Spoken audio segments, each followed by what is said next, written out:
Hello guys, how you doing today? My name is Yasmin, and on this channel we talk about everything you need to know about traveling. So after many years of you probably thinking, oh, maybe I should go abroad, maybe I should travel, or maybe I should go study abroad or have an internship abroad, you finally have the courage to do it. You want to do it, but you don't know where to start. This is the right channel, because I was once in your shoe. I didn't know what to do. Like, I wanted to go abroad, I wanted to go to Mexico, I wanted to go to Costa Rica with the purpose to learn a new language, meet new people, learn about a new culture, but I didn't know where to start. So in this video I will teach you 6 steps that you need to take before studying abroad. So let's get into it. First step is to identify where you want to go and why you want to go there. Let me explain that. So I wanted to go to Mexico at first. No, Costa Rica. Let me clear. At first I wanted to go to Costa Rica because I remember seeing pictures of Costa Rica with the flowers, butterfly, waterfalls. I wanted to go there for that. And the second reason is because I wanted to better my Spanish. So I've been learning Spanish in school. I took like 4 years of Spanish in high school. I was already taking the Spanish course in college, but I wanted to better my Spanish. I wanted to practice because I can be writing Spanish, but I wasn't able to speak it. So I was like, okay, I will go to a Spanish-speaking country. I also wanted to go there because I wanted to have an internship, right?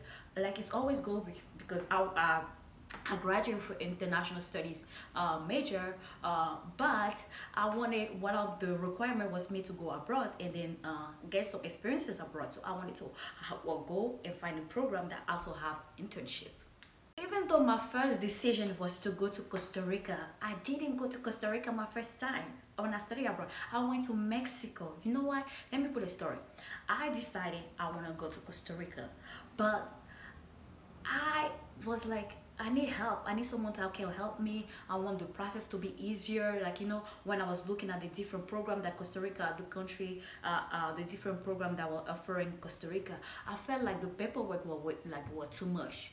So I started talking to an advisor, and she was like, you know, what about you go to Mexico? And that was the best decision I made, because I was like, okay, if I go to Mexico, I always thought about going to Mexico because I want to go to the beach. They have pyramids there, Chichen Itza. I really wanted to see that. And also I can better my Spanish, and also it's closer to home. So if in my head, if I get homesick, Mexico is so close to the US that I can just hop on the plane and get back here. So this was the reason why I was like, you know what, the first year I'm not going to Costa Rica. I will go to Mexico and then have my experience there. If I love it, then the following year I will go to Costa Rica.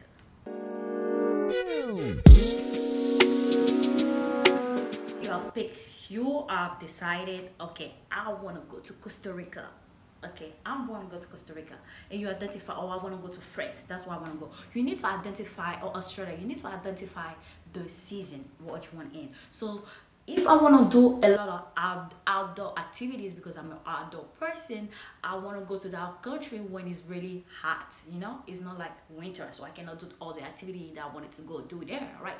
So let me put it into perspective.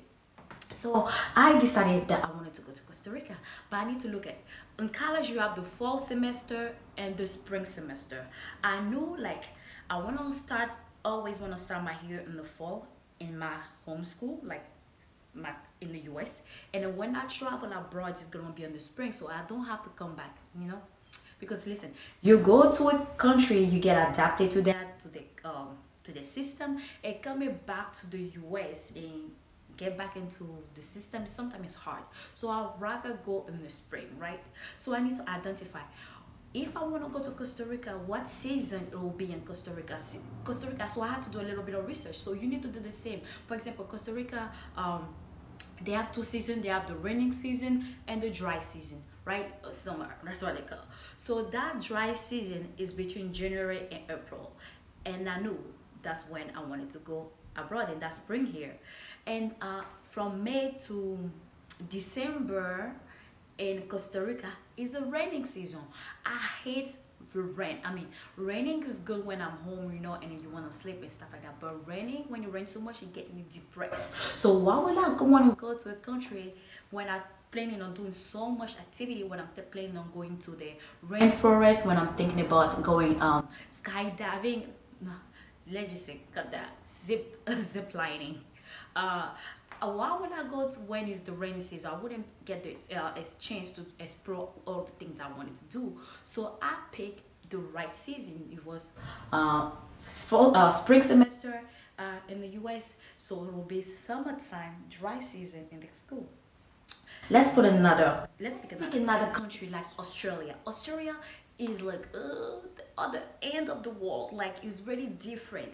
They have a different like season than us in the US. For example, in the US, like I'm in New York, right? When it's like so cold here, it's summertime there. Yeah, summertime. And when it's like summertime here, really hot here, is cold there.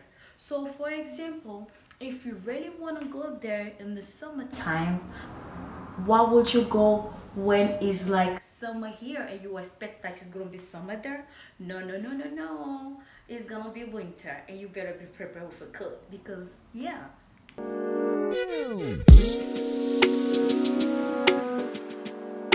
Always do your research about the country because you never know. Like if I was you, I'd probably watch a weather channel and try to figure out like what's going on in that country. Maybe they have a lot of flooding, like you know, or they have how they call it earthquake. Like Costa Rica had it. Like it's no wasn't big earthquake, but you get a little shake like sometime. Yeah. So I was prepared for that. I knew it's something that happened often in Costa Rica. So I was like, okay, I'm comfortable with it. You know, if anything happens, it happens. But you need to do a little research about the country to know first the season, the different season they have, which season will benefit you for all the activities that you want to go there, and try to learn a little bit about the natural disaster that they have, so you can be prepared when once you get there.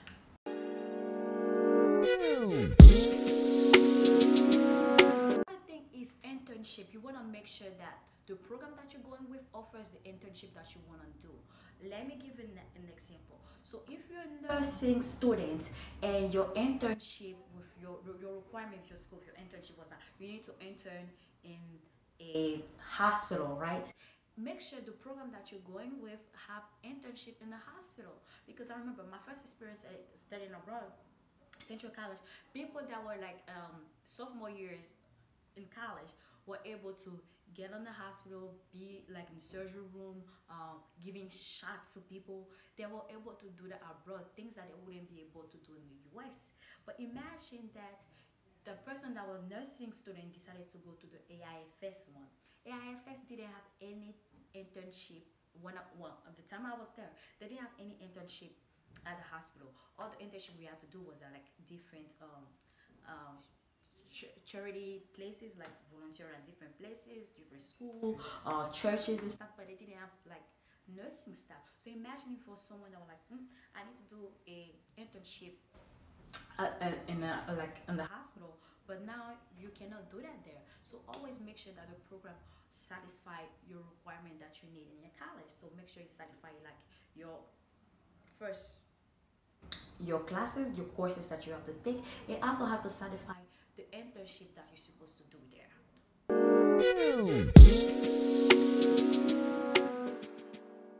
I always tell people when you go abroad, like even though we talk about we're gonna go abroad, I'm gonna have fun, it's also to study. So don't waste your year there, like or your semester. Like don't make it count, right? Have fun and also make it count. So what I mean by make it count, make sure it satisfy your requirement in your school. So for example, if in your school you were supposed to take Spanish, advanced Spanish, let's say you're supposed to take advanced Spanish. If on that curriculum they have advanced Spanish, you should take it. Or you should be like, or they might call it different, like Spanish or 104 or 5, Spanish 106. That is advanced Spanish, right? So you take that class, but to make sure that it counts, make sure you use a substitute sheet. We call it substitute sheet. So that means all the courses that you will be taking abroad, make sure you put the name of that course in the US. and then you go to like your advisor, and the person would identify, like, have to sign that, yeah, this will substitute. Let's take a different one. I was supposed to take contemporary China, right? But the school, the program, when I was going with a program, they offered contemporary Mexico. And you see, imagine, it doesn't matter, it's just the country that changed, right? So it was able for me, I didn't even have to ask, but you always need to ask. I put on a substitute sheet, contemporary Mexico, and then contemporary China for my school in Mexico. And I went to the advisor, I was like, hey, they're kind of the same, it's just different countries.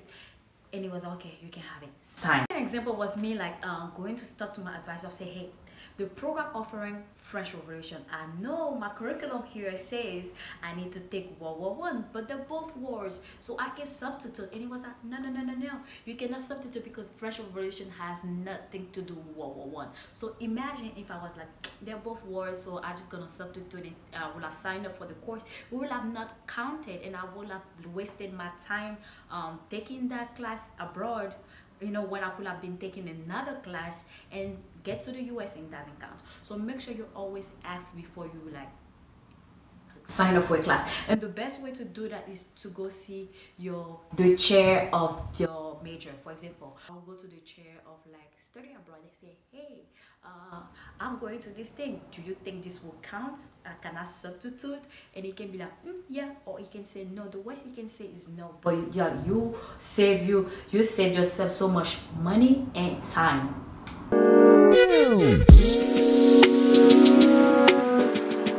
Last thing you need to take in consideration before going abroad is financial aid. You need to know how much it will cost you to go study abroad.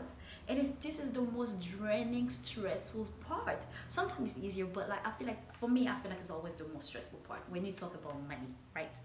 So sometimes it's good when the school be like, your cost of tuition here is the same cost of tuition there, so you don't have to worry because you already did your FAFSA at the beginning of the year, and then everything is all set. The school will take care of everything. The school will take care of it. It will take care of everything, so you don't have to worry. The second part is when it costs less to go study abroad.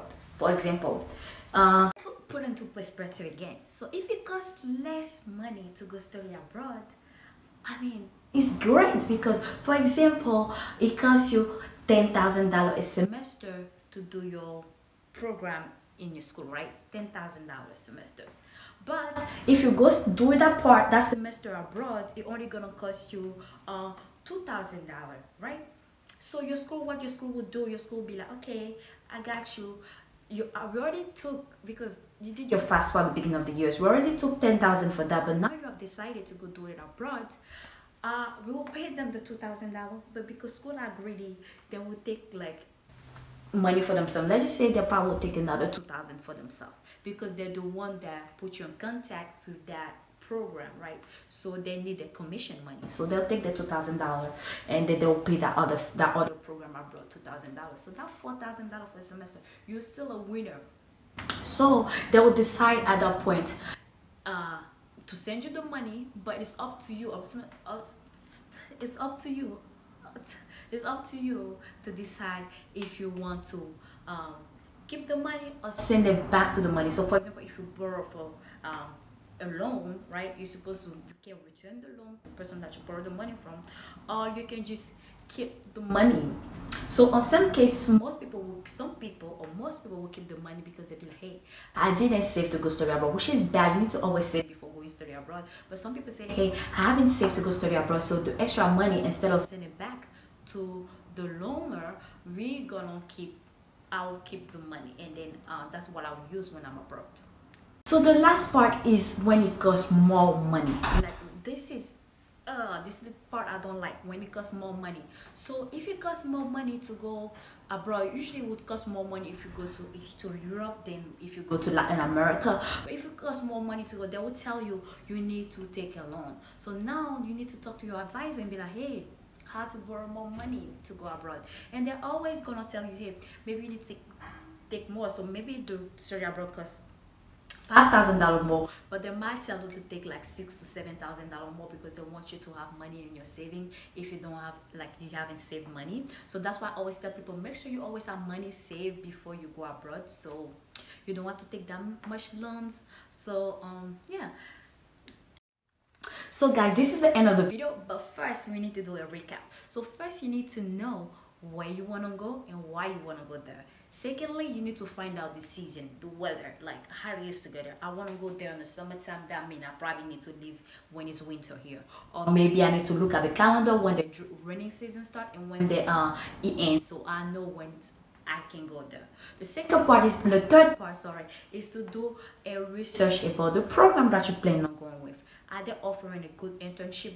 Are they offering courses that would easily transfer to my transcript, or would I easily get credit for it in my school once I come back? The last part is financial aid. Financial aid is very important, so you need to find out if it costs more, less, or it costs the same to go study abroad. And once you got all that figured out, you can start the process of applying to your study abroad program. Guys, that's all for today, and if you enjoy it, make sure you leave in the comment where would you like to go study abroad, and ask me question if I've been to that country and I can tell you, hey, this was a fun country to go to or not. Make sure you always interact with me in the comments. If you enjoyed this video, make sure you like, subscribe, and share this video with your friends, and see you next Sunday.